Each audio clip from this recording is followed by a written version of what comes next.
So abundance is the byproduct of your own happiness. So just be happy, choose to be happy, and you will be abundant.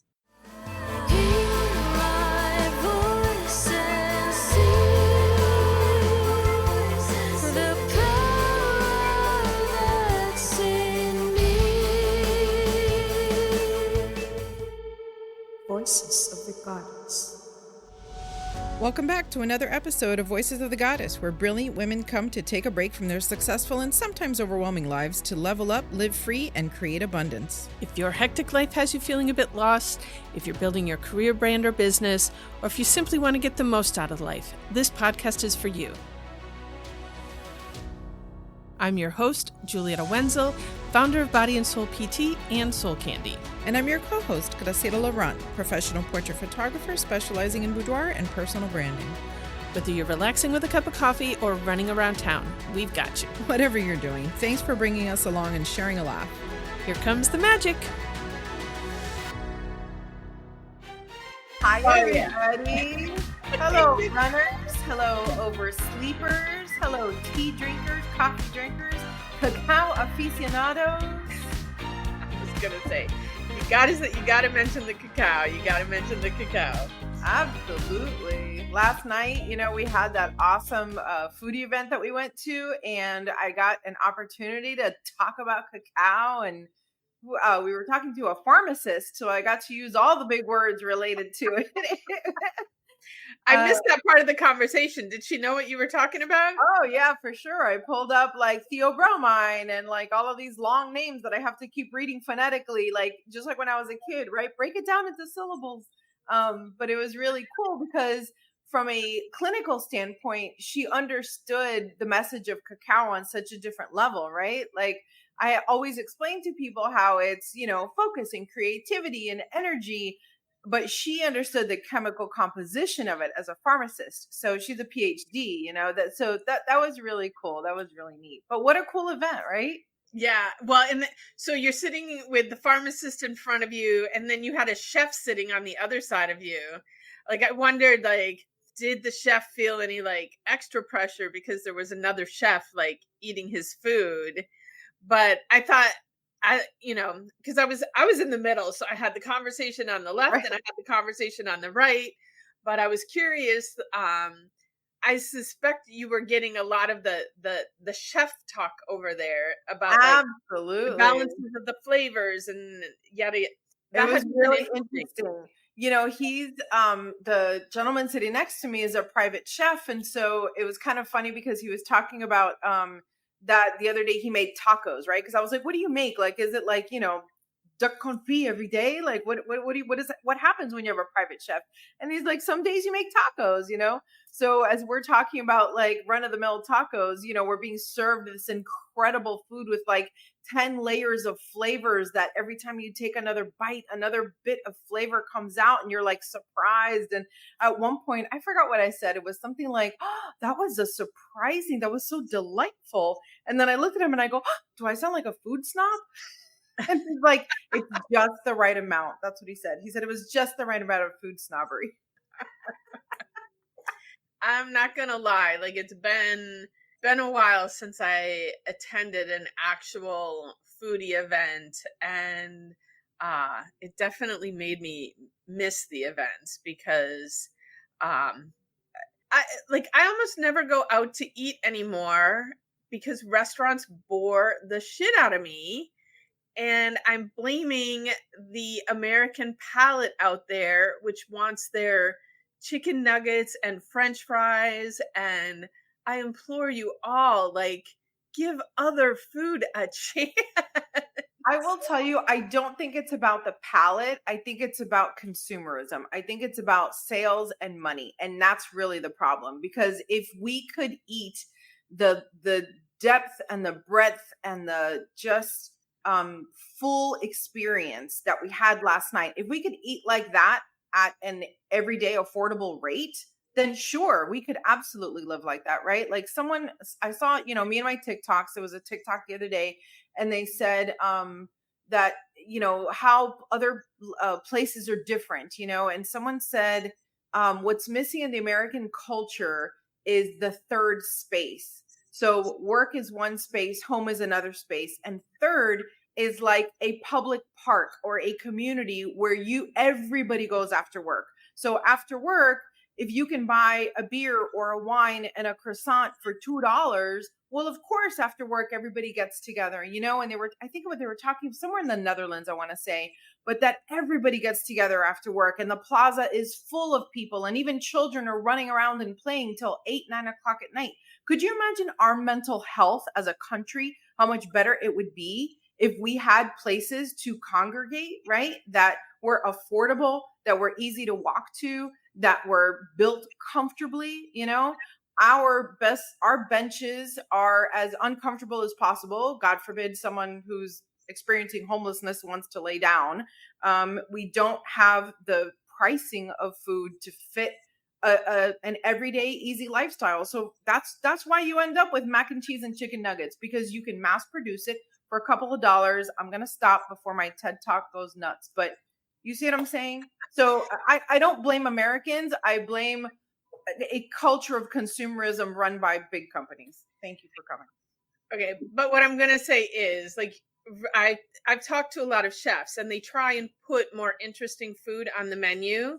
The price is the same as the other food, but people don't buy it. They don't order it. They go back to eating the same thing they always eat. Because it's how they're raised. But you can make the choice to try something different. That's all I'm asking. If you can afford it, if you can make it part of your everyday life, sure. No, but what I'm saying is, like, at a restaurant, the menu, like, they'll experiment and put a unique item on the menu. It doesn't cost more than the other items, but people won't order it because they don't want to step outside their comfort zone. And so they end up taking these things off the menu and putting the same things that are there because that's what the people order. Sure. So I'm just inviting and challenging people to try something different, try something new. Amen. That's all I'm asking. Please. Small ask. I want to change the entire culture, but you can just ask that. That's fine. Well, I want to change the entire world, but baby steps. All right. So if you're listening, your assignment for today is try something new on the menu, please. Yeah, and then tell us about the experience. I love it.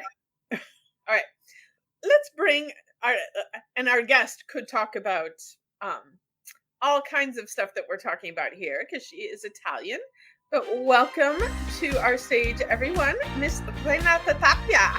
Hello, thank you. Thank you for having me.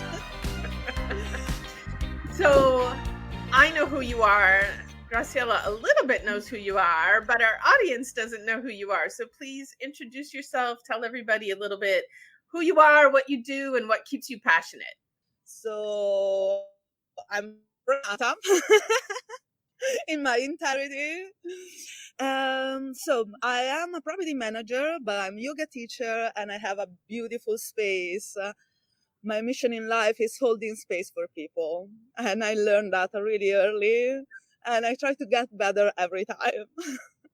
And like women like you inspire me. Aw. I will say, like, one of the things that I love about you is that you can find the beauty in everyone's soul. Like, sometimes I have this like little, evil person on my shoulder that I call Judge Judy that finds it really easy to judge people that don't try new food. And Renata, like, a person can be annoying the shit out of me, and Renata will point out to me how wonderful that person is and that allow me to see them in a different light. So I appreciate that about you. As I age, definitely Judge Judy is becoming quieter and quieter, and she speaks up less, but she hasn't fully died yet. And I think it's good. It's good to have a little of discernment, a little discernment. Yes, yeah. So Renata, I'm super curious. You said that you knew from a long time ago that your mission is to hold space for people.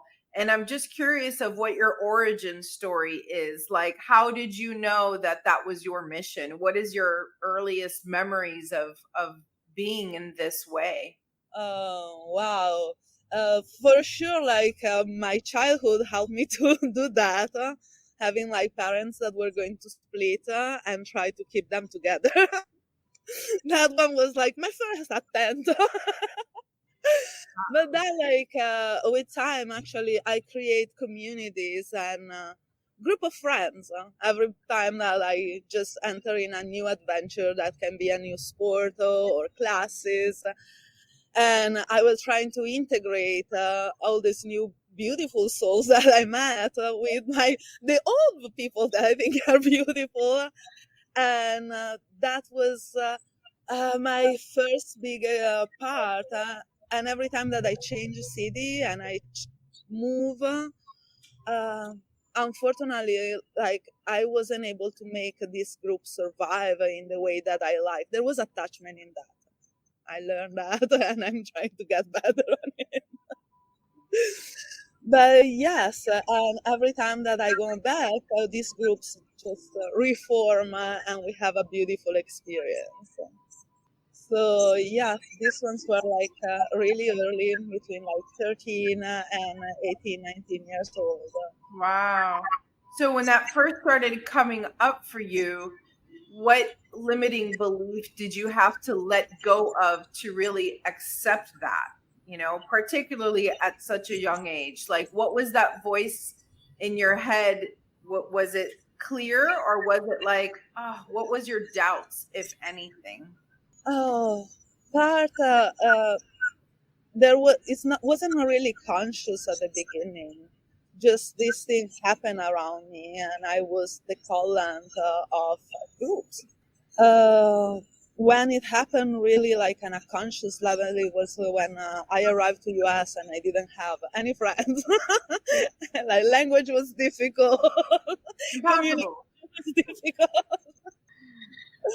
But yes, then like I realized that it was not only important for me, but like it was something that I was just guided in some way to do it. And it actually, as I said, so here in US is actually activate part of the spiritual. I have a big change on that. I have like a great experience in the sensory deprivation tank in Albuquerque when I moved, and I was like absorbed by this white light, and was like, just love, create a love around you, love the people around you. That was the message, and I saw this huge group of people. Wow. Talk to our audience a little bit about the sensory deprivation tank. You know, they're becoming more popular. There's a few businesses here in town that are So offering these it's services. actually meditation for dummies. Like, did you ever read the book for dummies? Getting in the tank is meditation for dummies. Because no matter what, your brain is going to reach theta waves. There are like the meditation waves, the really deep problem solving waves in our brain. And you will reach no matter what. When you are able to relax, your brain is going to create and form the waves, and more you go in the tank, easier is stay in that state, and easier is for you even to, because you already created a neural pattern at that point, so it's easier to just go back in that same state when you are meditating outside in your garden.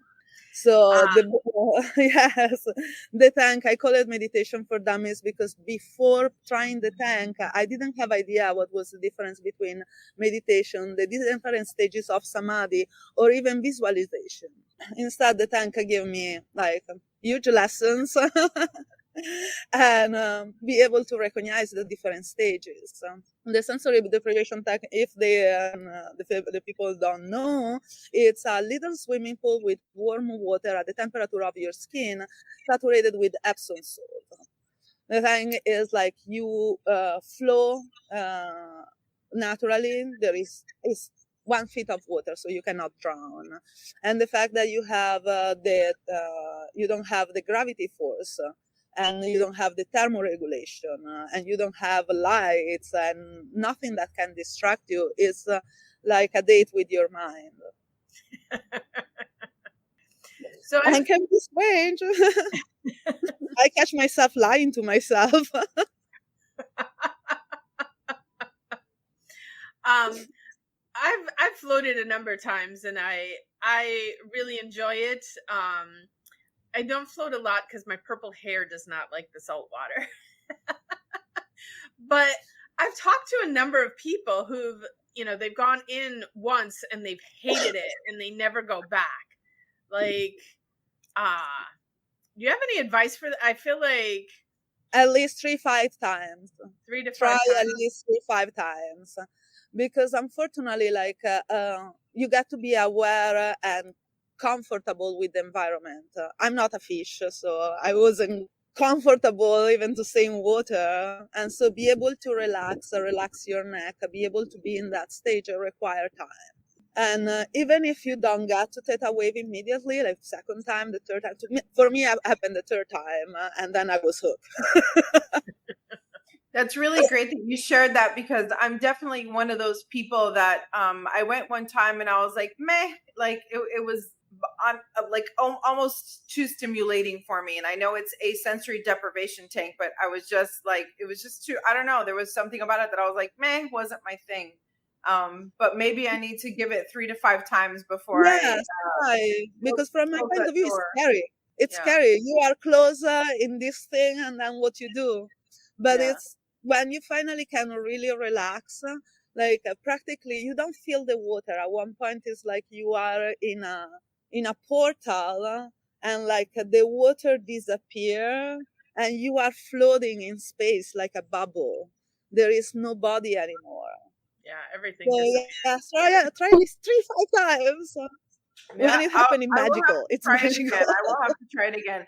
I've really enjoyed breath work, and I've enjoyed the sound bath type stuff, that I have had like that leave your body kind of experience. But I'll try it one more time, 2 more times, 2 more. I'll try it 2 more times. We'll see. Okay. So, Renata, do you read books in English? Yes, I read books in English. I read, yes, in different languages. Yes. Because Graciela and I are putting together a goddess library, books that we think everybody should read. And so, what is one book that you would recommend that everyone in our audience? The Source by Tara Swart. Say that again? The Source by Tara Swart. Okay. Tara Swart is neuro-linguistic and in neuroscience. She's actually So she was saying The Source? I believe so. And she's frozen up. Have you read that?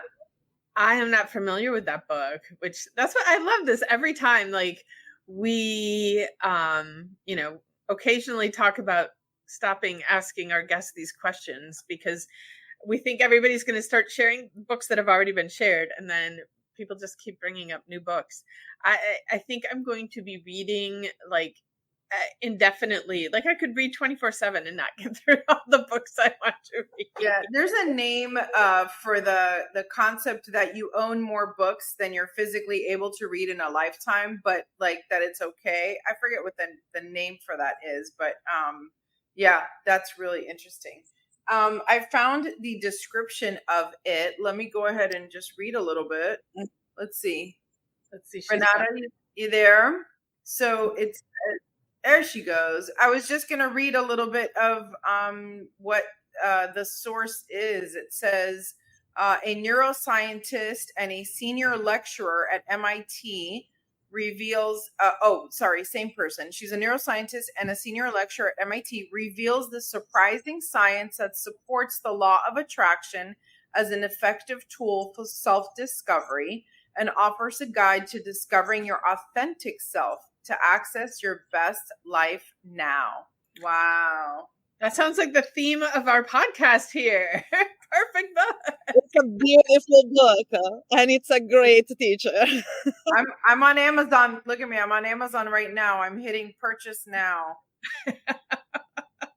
Beautiful. And you know what? The hardcover is only $3 more, so we're getting the nice ones. I love a hardcover book.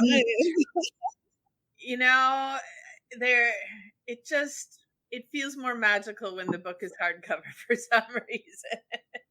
I ordered one book recently that it's actually coming like from England. It's a book of poems.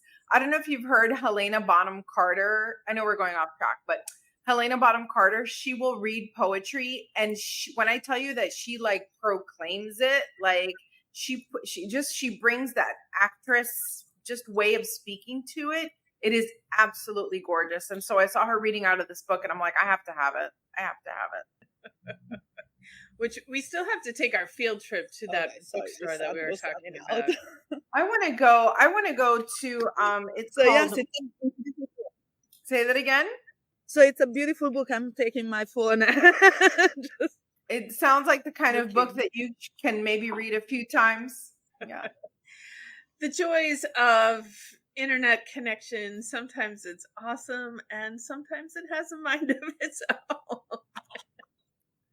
Oh, we can't hear you again, Renata. So, oh, there she is. Thank you. Sorry. Okay, this is real life, folks. This is it. This is a live broadcast, and these are the things that really happen. So where can people find you? How do they connect to you for your holding space, your meditation, your properties?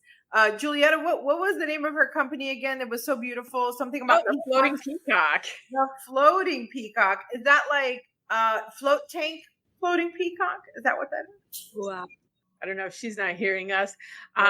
So her property is, here in Fort Lauderdale, and the neighborhood is filled. Yes. Filled with peacocks. Yes, I own a sensory deprivation center, and we have a lot of peacocks around. So I manage different Airbnbs. In my Airbnbs, you can have free yoga lessons. Beautiful. You wake up in the morning and do practice with me. Different spaces where people can meditate, and gardening, plants. A great library, so I will love to see what books you have, guys, and add it to my personal one. And yes, it's you can find me a Floating Peacock. There you go. Beautiful.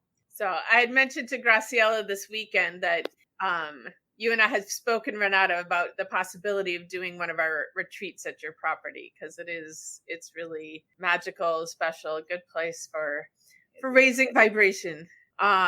So we always like to leave our audience with a parting juicy nugget of wisdom. And I know you have a lot of them, but what's one thing that you would really like a message you would like to leave our audience with? Oh, wow. So abundance is the byproduct of your own happiness. Beautiful. So just be happy, choose to be happy, and you will be abundant. I love that. Especially, it's a conversation that comes up a lot, and especially with the shift in the economy and people. I feel like I've heard so many times in recent months, like, I can't do that because it's not in my butt. People would normally participate in things and are choosing not to because of fear and scarcity. And, and occasionally I have this conversation with myself, but I'm like, like this foodie event that Graciela and I went to last night, it was the most I've ever paid for a meal in my life. But I knew that it was going to bring so much joy, and the experience was going to be so unique and interesting.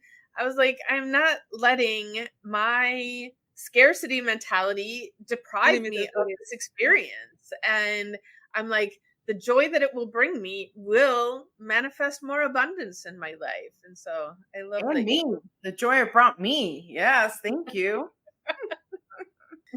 So I love that. Be happy and abundance will flow. Awesome. All right. You got anything else, Graciela? Nope. I am just thrilled and excited to finally have a conversation with the And it's famous abundance in Renata. And I love that your mission of holding space for people is based on that flow and authenticity and just the beauty of being fully oneself. Thank you so much for sharing of yourself. Thank you for inviting me. Thank you. All right. And thank you It's to a our joy listeners. and it's a privilege. Thank you to our listeners for tuning in, and check out the show notes on how to get in touch with any of us and be part of our magical, abundant lives. Thanks for joining us today and keeping us in the top 10% of podcasts in the world. Ask us how you can promote your business on this podcast as a sponsor, and make sure you check out the show notes for details on how to get in touch with Julieta, Graciela, or today's special guest. We're sending you lots of love and gratitude. Have a magical day.